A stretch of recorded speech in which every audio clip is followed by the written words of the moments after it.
नमस्कार। और कैसे हैं आप सब। काफ़ी इंतज़ार के बाद भारतीय संविधान और राज्य व्यवस्था पर जो हमारी सीरीज चल रही थी उसमें हमने एक लेक्चर कर लिया है पहले ही, प्रस्तावना नाम से। ये उसी टॉपिक पर एक दूसरा लेक्चर है, यानी प्रस्तावना भाग 2। प्रस्तावना भाग 1 में हमने पूरी प्रस्तावना का अर्थ, उसके अलग अलग क्या क्या तत्व हैं और संक्षिप्त में उन तत्वों पर चर्चा कर ली थी। और अब जिस लेक्चर की हम बात कर रहे हैं यानी प्रस्तावना भाग 2, इसके अंदर हम उन तत्वों का विस्तार से अध्ययन करेंगे। यानी कि इस लेक्चर के अंदर आप वो तत्व जिनका हमने संक्षिप्त वर्णन किया था उनको मेंस की दृष्टि से और साथ ही प्री की दृष्टि से और इंटरव्यू की दृष्टि से समझने का प्रयास करेंगे। ठीक है। अब जैसे कि भारत की संविधान की प्रस्तावना की बात करते हैं तो हमने जान लिया था कि वो हमारे संविधान का एक संक्षिप्त रूप है।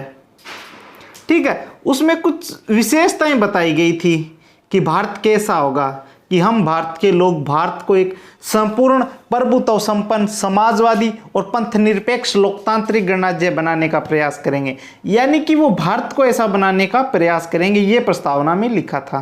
तो आज हम पहले इन्हीं तत्वों पर विचार करेंगे। ये हमारी संविधान की क्या है, प्रकृति कहलाती है। हमारे संविधान की प्रकृति कैसी है? पहली, संपूर्ण प्रभुत्व संपन्न, दूसरा लोकतांत्रिक, तीसरा गणराज्य, चौथा पंथ निरपेक्ष और पांचवा समाजवादी। जो विशेषताएं हमारे संविधान में दी गई है वो हमारे देश की विशेषताएं हैं। तो हमारा देश या हमारे देश की राज्य व्यवस्था किस प्रकार की राज्य व्यवस्था है? लोकतांत्रिक है, समाजवादी है, पंथ निरपेक्ष है और गणराज्य है और संपूर्ण प्रभुत्व संपन्न है। तो शुरुआत करते हैं हम पहले टॉपिक से या पहली विशेषता से। इसमें कहा गया है कि हमारा भारत एक संपूर्ण प्रभुत्व संपन्न है। प्रभुत्व संपन्न सॉवरेन कंट्री का क्या मतलब है, इस पर विचार करते हैं सबसे पहले। जैसे कि सबको पता है कि 15 अगस्त 1947 को हमारा देश क्या आज़ाद हुआ था। किससे हुआ था? यूरोपियन ताकतों से हुआ था, ब्रिटेन से हुआ था। तो जो यूरोपियन ताकतें थी वो कहीं ना कहीं हमारे देश पर क्या राज कर रही थी। यानी कि हम अपने निर्णय लेने के लिए पूर्ण रूप से स्वतंत्र नहीं थे। हमारे निर्णयों पर दबाव किसका रहता था? यूरोपियन शक्तियों पर रहता था। ठीक है। तो उस वजह से हम पूर्ण अपने आप के प्रभु नहीं थे। यानी कि हम अपने सभी निर्णय, चाहे वो हमारे खुद के लिए होते थे या बाहर के लिए होते थे, हम खुद नहीं ले सकते थे। हमारे देश के नेता नहीं ले सकते थे। वो कौन लेता था? वो क्राउन लेती थी, क्राउन इंग्लैंड में बैठकर, और वो निर्णय ही यहाँ लागू होते थे। तो क्या था हमारा देश? उपनिवेश था, उनका एक उपनिवेश था। ठीक है। लेकिन 15 अगस्त 1947 को क्या हुआ? भारत आज़ाद हुआ। यानी कि भारत की सरकार लोगों के द्वारा चुनी गई। संसद का निर्माण हुआ, उसमें बैठने वाले लोग भारत के लोगों के द्वारा चुने गए। इसका मतलब क्या हुआ कि सत्ता का जो केंद्र है वो शक्ति लोगों से ले रहा है। यानी कि इस देश में सबसे शक्तिशाली किसे मान लिया गया? भारत जब आज़ाद हुआ तो भारत के लोगों को मान लिया गया। जब भारत के लोगों को शक्ति का केंद्र मान लिया गया तो भारत की सरकार किस प्रकार की होगी?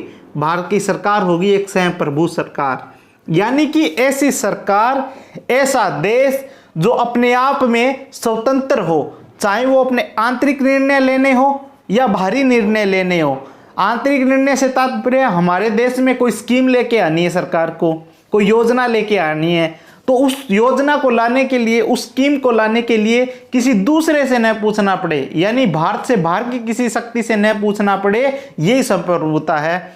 और बाहरी निर्णय का मतलब भारत चाहे तो किसी विदेशी क्षेत्र को अंतर्राष्ट्रीय कानूनों के अनुसार अधिकृत कर सकता है। यानी कि भारत जैसा चाहे वैसा अन्य देशों के साथ संबंध रख सकता है, जैसा चाहे वैसा व्यापार कर सकता है, वैसी अंतर्राष्ट्रीय नीतियां लागू कर सकता है।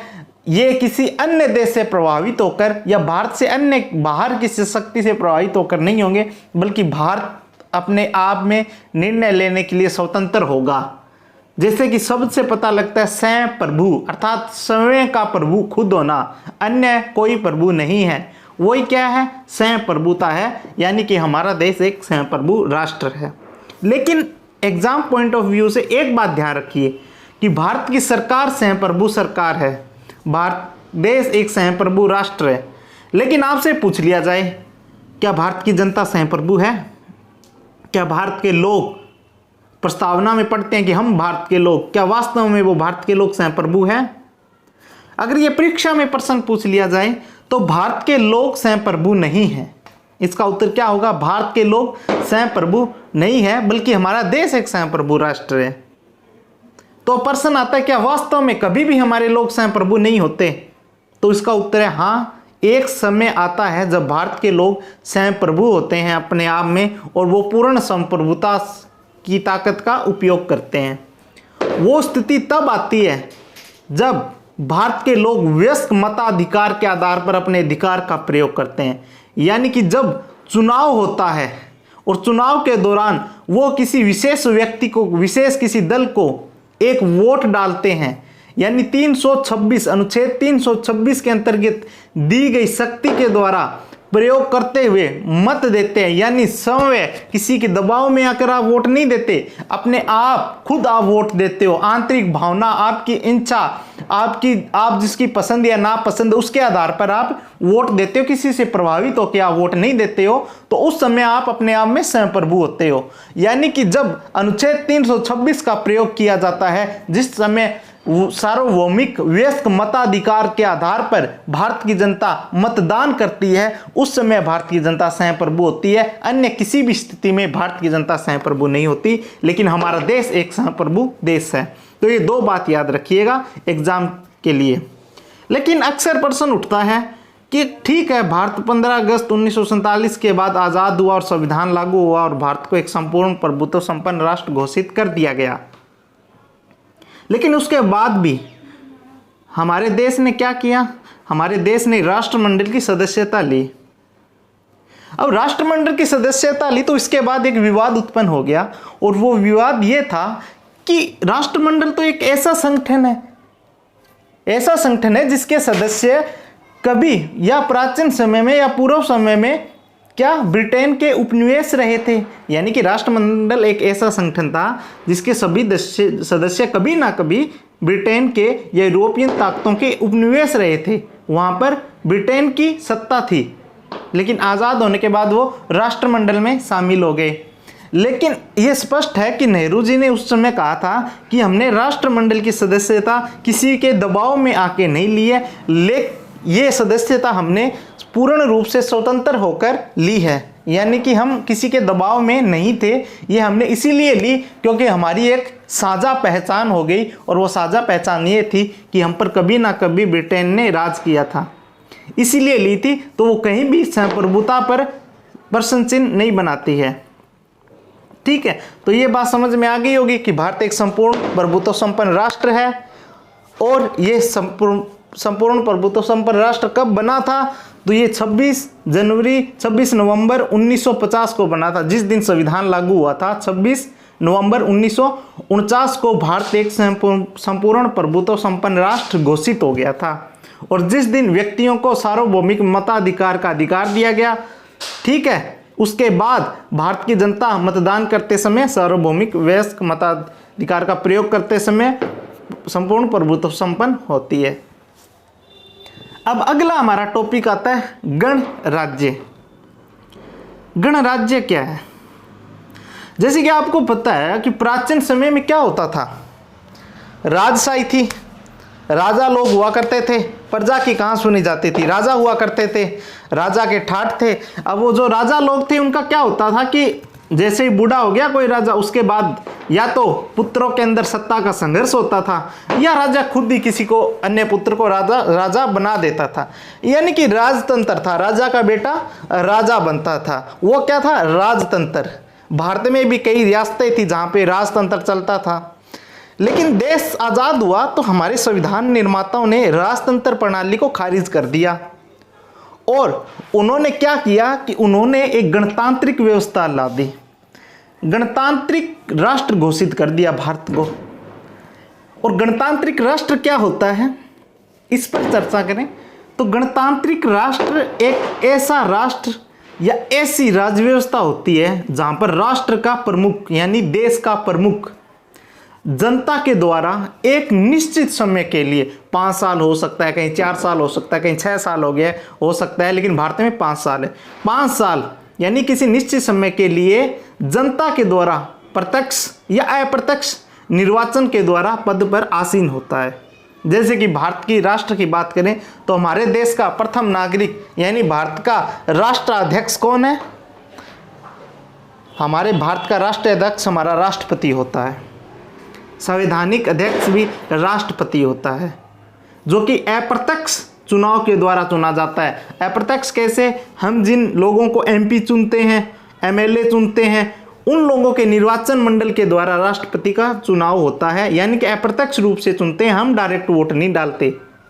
तो वो क्या हो गया कि गणतांत्रिक व्यवस्था है हमारे देश में। ठीक है। दूसरी इसकी पहचान ये भी होती है कि जो सार्वजनिक पद है, सार्वजनिक पद आम जनता के लिए खुले होंगे, किसी वंश विशेष के लिए क्या नहीं, रिजर्व नहीं होंगे। ठीक है। तो गणराज्य का और कुछ मतलब नहीं, साधारण सा मतलब है कि ऐसी राजतंत्रीय प्रणाली जहां पर राष्ट्र का प्रमुख जनता की मर्जी से यानी कि जनता के चुनाव द्वारा प्रत्यक्ष या अप्रत्यक्ष रूप से निर्वाचित होकर आता है और कुछ निश्चित समय के लिए आता है। जैसे कि भारत में राष्ट्रपति आता है, यानी कि अब राजा का पुत्र राजा नहीं बनेगा, बल्कि वो बनेगा जो जनता चाहती है, जो वास्तव में हकदार होगा। ठीक है। तो भारत क्या एक गणतांत्रिक राज्य व्यवस्था वाला देश है, ये बात स्पष्ट होगी। तीसरा शब्द हमारी प्रस्तावना में आता है, वो क्या है जिस पर काफी चर्चाएं होती है? वो शब्द है डेमोक्रेसी, लोकतंत्र। लोकतंत्र तो आपने सुना होगा अक्सर स्पीचों में, कई पार्टियों के भाषणों में या न्यूज़ों में। ये लोकतंत्र शब्द काफ़ी प्रचलित है आम भाषा में, या लोकतंत्र इसको कहते हैं। लोकतंत्र यानी डेमोक्रेसी। ऐतिहासिक चीज़ें देखते हैं ना हम भारत में, ऐतिहासिक यानी महाजनपदों या जनपदों का काल देखते हैं। उस समय भी हमारे कुछ साक्ष्य मिलते हैं जहाँ लोकतांत्रिक व्यवस्थाएं थी। जिस तरह ऋग्वैदिक समय में सभा, समिति जैसी संस्थाएं थी जो कि सामूहिक निर्णय लेती थी, वो एक लोकतंत्र का ही प्रकार था। वैश्विक स्तर पर देखें तो यूनान में उस समय, ग्रीक में, एथेंस में ऐसे साक्ष्य मिलते हैं कि वहाँ पर कुछ लोग समूह में इकट्ठा होकर निर्णय लेते थे, जो कि लोकतंत्र के शुरुआती बीज थे। लेकिन आधुनिक लोकतंत्र की बात करते हैं तो भारत के अंदर उस आधुनिक लोकतंत्र की परिभाषा को प्रस्तावना में शामिल किया गया है। ठीक है। और लोकतंत्र की कोई सर्वमान्य परिभाषा तो है नहीं, लेकिन मोटे तौर पर आम बोलचाल में इसको हम यूएसए के पूर्व राष्ट्रपति अब्राहम लिंकन की भाषा में कहें, श्री अब्राहम लिंकन की भाषा में, तो उन्होंने कहा था कि लोगों के लिए और लोगों द्वारा शासन, यानी लोगों का शासन है, लोगों के